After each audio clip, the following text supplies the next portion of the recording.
everyone, and welcome to the Now You Know Roundtable, hosted by Metropolitan Police Department Victim Services Branch. I'm Sharon Doherty. I'll be your host today, and we welcome a fantastic panel of guest speakers. April is Sexual Assault Awareness Month, and it covers all aspects of sexual assault. The theme is I Ask, and that's with a focus on consent and the issues surrounding that. This week, we are also honoring National Crime Victims' Rights Week, and that's where we focus on victims' rights and those who serve. The theme of Victims' Rights Week is Seek Justice, Ensure Rights, and Inspire Hope. All of those topics are going to be addressed today by our panel. Let's get started. I'd like to introduce Tremaine Newsom. She is the supervisor of our Victim Specialist Unit, Major Case Victims Unit at Metropolitan Police Department Victim Services Branch. Hi, Tremaine. Good morning. Hi, Sharon. Thank you. Thank you for being here. You're welcome. Thank you. And we have Carla Okonkwo, Supervisor of Family Liaison Specialist Unit, Victim Services Branch, Metropolitan Police Department. Welcome, Carla. Good morning, Sharon and everyone. Thank you for having me. We have Indira Senard. She's the Executive Director of the DC Rape Crisis Center. Hi, good morning, everyone. It's great to be here. Good. Thank you for being here. And we have Erin Paul, the Executive Director of DC Forensic Nurse Examiners. Hello, good morning. Thank you all. I'm glad to be here as well. And we have Aisha Ivy Nixon, the Program Director for Crime Victims Compensation Program. Good morning. Thank you for the invitation. I appreciate being able to participate in such a well-rounded panel. It certainly is, and thank you again to everyone. Let's go back to Tremaine Newsom. And Tremaine, what would you like to share with our viewers today? Okay, thank you, Sharon. So first and foremost, I hope everyone is well during this unprecedented health crisis. While everyone is impacted by COVID-19, the Metropolitan Police Department's Victim Services Branch has been and will continue to be here to help victims and survivors with dignity and respect. We are accustomed to adapting to changes and crises that come our way at any given moment. So during these uncertain times, we continue to serve and assist victims and survivors with updated resources and referrals to victimizations such as domestic violence, sexual assault, and felonious assault. Amid the COVID-19 emergency, as of today, we have 2 victim specialists physically located at MPD's headquarters in the 7th District. The remaining MPD VSB team are operating virtually and remotely. While our physical locations may have temporarily changed, our commitment in treating all victims in a respectful, responsive, and compassionate manner remains the same. As such, we continue to follow up with the victim after a report is made by connecting victims and survivors to supportive resources, providing information about victims' rights, and education about the criminal justice system. We continue to assist with helping a victim obtain their police reports by sending police reports as requested to victims and service providers. These resources and police reports are delivered via mail, email, or snail mail. Connecting victims with the detectives assigned to their case continues, also ensuring warm handoff referrals to community partners transition smoothly, and we are actively assisting victims with filling out and completing crime victim compensation program applications. So we know these are uncertain times. However, we are certain and also know that we will continue our commitment to serve victims and survivors with dignity and respect while providing empowerment, empathetic listening, and emotional support. Thank you. Thank you. That's great. Great information. And just again to our viewers, we're going to list all the resources of everyone that's represented up here on the screen towards the middle to the end of the presentation. And Carla, how would you like to go? Thank you, Sharon. Victim Services Branch hosts 3 next of kin meetings per year. These meetings are held for intermediate family members of open homicide cases to sit and have a one-on-one meeting with the assigned detective on the case. The goal of the next of kin meetings is to empower survivors to take an active role in the investigative process while providing them with supportive services from a victim specialist. In April, next of kin meeting is held in observance for the National Crime Victims' Rights Week. This year's meeting surrounded those families with open homicide cases from 2016 to 2018. With the recent developments and restrictions surrounding COVID-19, we modified the way we held the next of kin meeting. Outreach and appointments were made via telephone. So family members were contacted by detectives and given an update over the phone. Face-to-face meetings will be rescheduled as needed in the near future. In maintaining the continuity of services, it is our goal to inspire hope as we address the various needs of secondary victims of homicide. We encourage families to continue to seek justice by maintaining communication with the victim specialists and the detectives. During this remote access of services, the Metropolitan Police Department remains committed to ensure that victims' rights are upheld during this global crisis. Thank you, Sharon. Well, thank you. And just as a reminder to our listeners, Tremaine Newsom and Carla, who just spoke, Okonkwo, are from MPD, Metropolitan Police Department Victim Services Branch. Great. Thank you both. Indira, please share all your great information with our viewers. Thank you, Sharon. As it's already been stated, we are operating in unprecedented times during this COVID crisis. But what we want you to know at the DC Rape Crisis Center is that we are open and that we are serving individual and group clients virtually via telehealth. We are scheduling intakes and doing client assignments as well virtually. We see children, teens, and adults. All of our services are free of charge. We also operate a 24/7 hotline for survivors of sexual violence. We have added 2 additional lines to our hotline infrastructure in order to meet the increased demand we are seeing in survivors calling. In addition to that, we also want you to know that we know how this is impacting survivors in real time. And so we want you to know that you are not alone. We know that sexual violence sits at the intersection of the work that we do. So we are in constant communication with our partners, many of whom are on this line. We are doing referrals, whether you need medical resources or legal resources. The work that we do is unscripted. And so we have created multiple pathways for your healing journey during this challenging time. What I would also like to say is we're holding a survivor call-in check-in time towards the end of this month. And that's going to be with myself and some of our clinical staff. And it's going to be an opportunity to come together in a very sacred and safe space so that we can support each other during this time. So know that we are open. We are serving clients. We have extra therapists available in order to, again, meet the increase in demands that are coming in, and that we will also be ready as we move towards the recovery phase as well. So thank you. Yeah, you're doing great work there at the DC Rape Crisis Center, so thank you.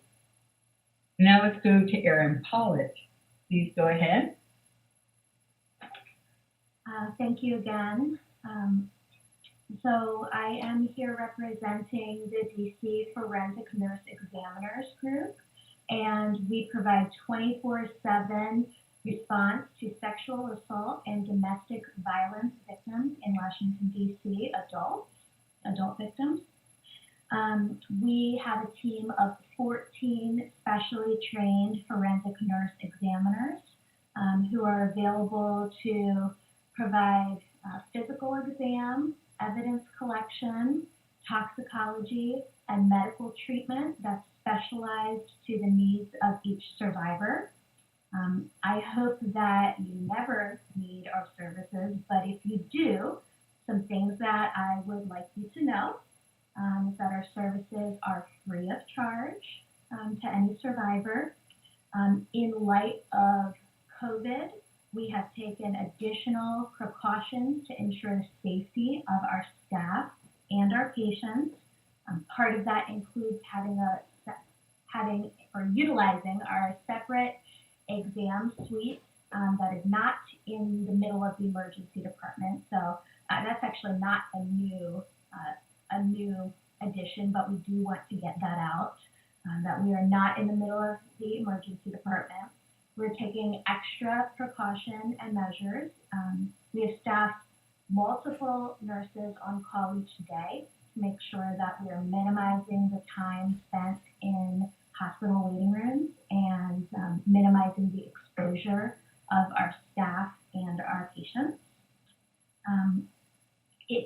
Whatever you choose to take from our services, you'll be given the option to either opt in or out of anything that we offer based on your situation. So you can choose what feels right to you at the time. We know that every survivor's experience is different, and their needs might be different. We are essential, so we are 24/7 here to help.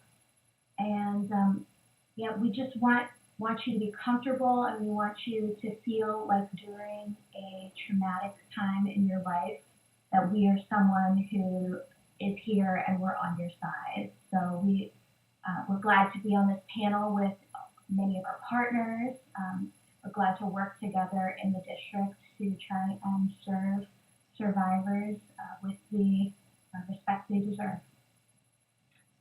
Thank you, Erin. And as you said, we hope no one ever needs our services, but it is so important that the community does know about us all so they understand we're the net they can fall into, and we're there for them.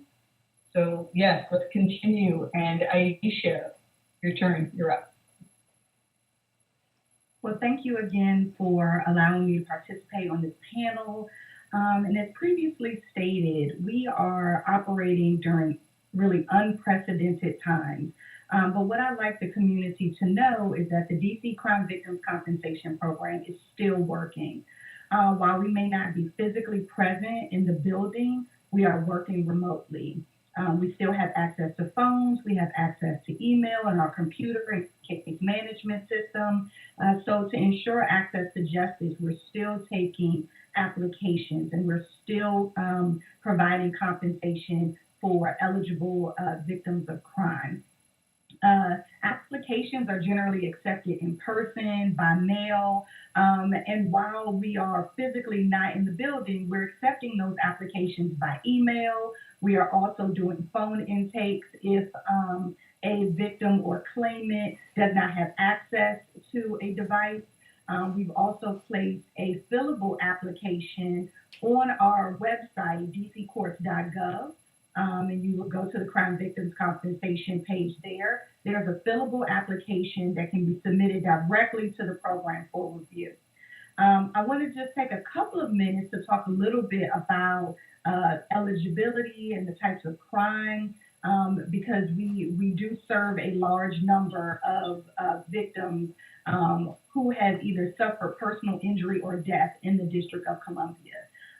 We accept law enforcement reports where the crime has been reported within a 7-day period of time. And there are some exceptions to filing a law enforcement report, particularly if a victim is not comfortable engaging with law enforcement, there are some other options. Some of those options include obtaining a sexual assault examination. As Aaron mentioned earlier, we work directly with DCF&E, MVRDC, and other programs to receive those documents for individuals who may be victims of sexual assault.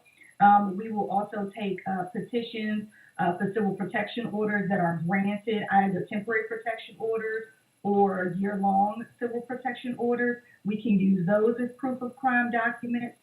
We can also take a family court petition where a child has been identified as a victim of child maltreatment, abuse, and/or neglect.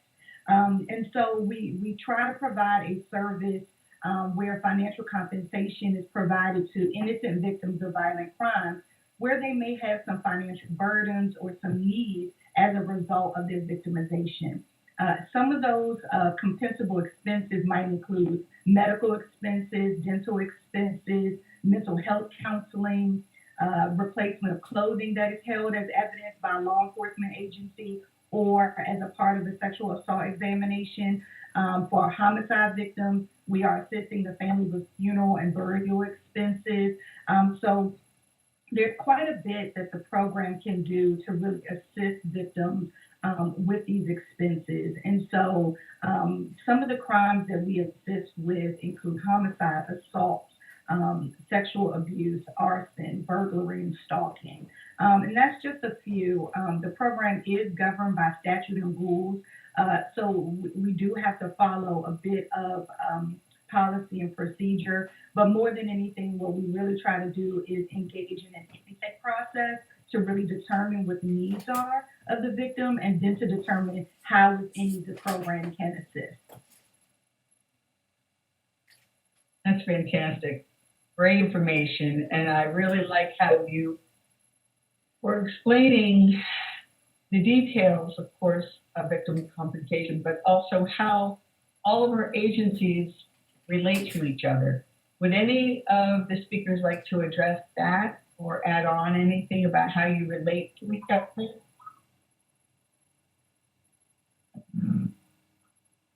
Yes, Sharon. I would like to add that additionally to the next of kin meeting that we held in April, the victim specialist on the homicide branch, working under the homicide branch, is continually providing remote services to those families that are affected by homicide that occurs during this pandemic. We make outreach to families over the phone. We're able to, as I used to say, complete that application with them online and get that application directly over to crime victims for those families who do not have access to electronics. We're also able to accompany the documents that are needed, such as the police report. Also having families, they're able to text us a photo if they don't have access to emails. So we're working with Crime Victims Compensation that way and making sure that those applications are submitted directly to them on behalf of families. We're also able to communicate with those funeral homes to obtain those invoices and get those over to crime victims for the families as well. And we also partner with some of the funeral homes in that where they're able to allow families, they are able to print the application out at their site for the families when the families go in to make their arrangements and get those over to us, and then we get those over to crime victims. So that's just one of the things that we are doing during this remote time. These are things we did before we went remotely, but now we're doing it just, again, from face-to-face with families till we're able to get their application completed on their behalf, signed on their behalf with the witness of a supervisor from victim services, and then get that over to crime victims. So I think the services that we provide and the partnership that we have has only strengthened during this time of this pandemic. Does anyone else like that? Yeah, this is Indira from the DC Red Crisis Center. I just wanted to uplift the sexual assault response team. Many of us on the show right now sit on the sexual assault response team, DCF&E, my agency, the DC Red Crisis Center, Metropolitan Police Department, among others. And it's really a coordinated effort within the District of Columbia with agencies that sit on the sexual assault continuum. And it's a really great opportunity for us to come together as systems and providers to really make sure that we are serving survivors of sexual violence in a really intentional way. And so again, it's DCF&D, MPD, the DC Rape Crisis Center, the Network for Victim Recovery, the WINC Center, and also Howard University. Aaron, if I'm forgetting somebody, let me know. But those are kind of the bulk of the agencies that sit on the response. And so that's also a great resource as well. So thank you. Great. That's, again, information people are hearing for the first time. So we've gone ahead and added the resource page for those watching, so you can take your time and absorb all this info. I'm going to leave it up for the duration of our presentation. So would anyone else like to add about how we all work together as one huge team? If I could chime in, adding on to what Indira was talking about, the sexual assault response team, I have noticed even just recently in light of current events, I've really been appreciative of the level of connection and collaboration during this pandemic to make sure that survivors are getting consistent messaging and being aware of their rights and resources. I've noticed that folks in the Victim Service Provider Network in DC have really been working together during these times. I would be remiss if I didn't speak about a couple of collaborations that DC Forensic Nurses partners on a daily basis. One being Network for Victim Recovery of DC, who actually provide tandem response to the hospital, in which one of our nurses and one of their advocates respond together to survivors at the hospital. Another really interesting and need to know item, I would say, is that we partner with the district to input any sexual assault evidence into an external facing hit tracking system, so that when our patients have evidence collected, they're able to log into this district run secure database and see exactly where their evidence is in the process. And so that has been a really, I think, unique to DC. I think we're one of 11 states and districts that does something like this, and a really cool partnership that I'm, excited to talk about. That's fantastic. Thank you. Anyone else on collaborative thoughts and efforts? I just want to, shout out our Victim Assistant Network, the VAN team. We get emails daily about updated resources, cards, and easy access or user-friendly resources for victims, and that's very helpful. We also have listservs that go out to connect with the community every day, or when we do receive those important, up-to-date, real-time resources that are available, we're able to just go ahead and include it on our listservs, pass it to our victim specialists, and get the ball rolling. Great, very good. Okay, then with that, I'd like to move into another phase, which goes back to addressing the theme of Victims' Rights Week of Seek Justice, Ensure Victim Rights, and Inspire Hope. So we're going to stay on that last one. And I'm going to ask each one of you if you would share what inspires hope in you. And it's any order you'd like to go in. And you know what? I'll go first. How's that? I'll break that open while you're thinking. For me, the hope that is nurtured within me has it's twofold. One, it is truly working with these beautiful souls like yourselves, the servers, the providers who are in this with their whole hearts, and they have the right mindset, and it's beyond victim trauma informed, it's like human informed. So I do get inspired by people I work with, their dedication, their lifetime dedication, as is mine. And the other part that is actually working with survivors and the resiliency and the choices they make to live again, to find meaning in life and to transform their experiences into healing for themselves and others. So that's my message of hope today. Anyone? Well, I'd like to chime in and say that my message of hope really goes back to the previous question around collaboration. And what I'd like for any survivor of a crime in the District of Columbia to know that there are a group of professionals and caring professionals at that who are working alongside each other to make sure that there are services and programming available to assist. There are services that really do aim to provide outreach, education, and prevention of crime, but also there are services that exist in collaboration amongst us to really aid that victim and survivor in ensuring that their needs are met in the aftermath of the crime, whether they're financial, whether they are related to mental health, support, even trying to provide some type of caregiving for those who might be in need because their caregiver has been affected by crime. And so the message of hope really is that they're not alone, that there are a group of people that can provide support and direction and referral. And so whenever there is something that comes up, we band together to try to resolve it and figure it out.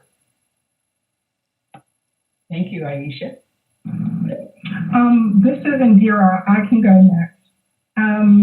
Regarding the message of hope, what I want folks to know is that there is hope, and hope is possible. There's healing in hope. For us, there is no higher honor than being able to bear witness and hold space on someone else's healing journey. We know that this work, it is unscripted, that there is no straight path to healing. And so for us being able to join you on your healing journey, we know that you are the GPS and we take our direction from you. So just know that you are not alone, that you have a group of advocates and staff who are with you, and whether it happened 48 years ago or 48 months ago, it doesn't matter what happened, that hope is possible and that you can always reach out. Thank you.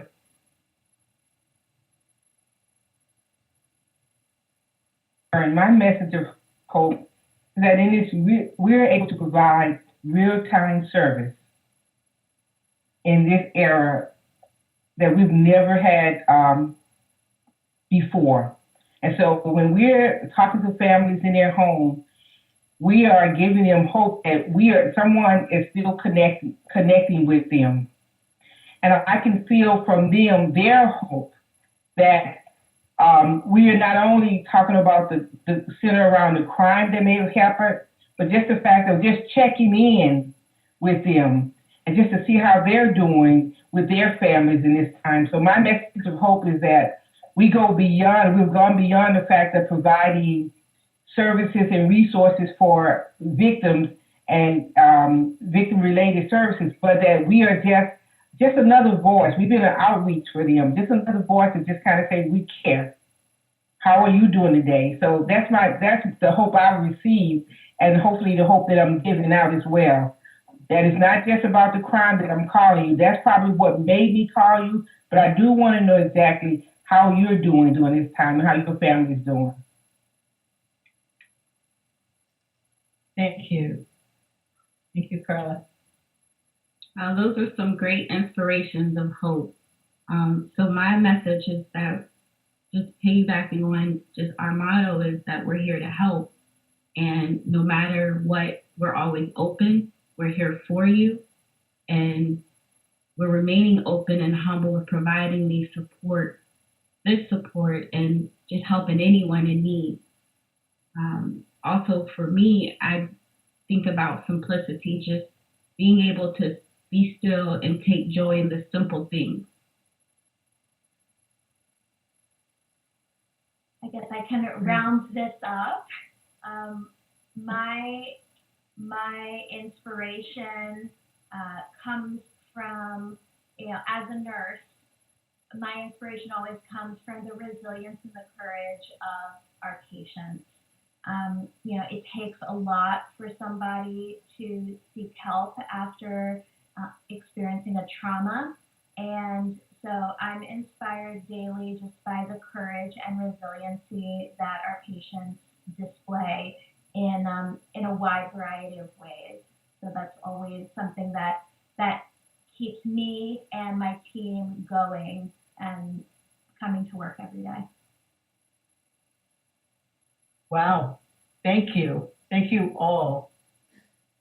This has been everything I hoped it would be, and I know that our viewers got a lot out of everything that you shared, and I appreciate your inspirational words here at the end.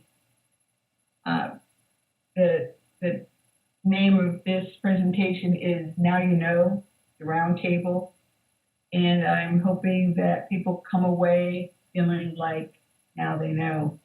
Does anyone want to add anything else before we bring it to a close?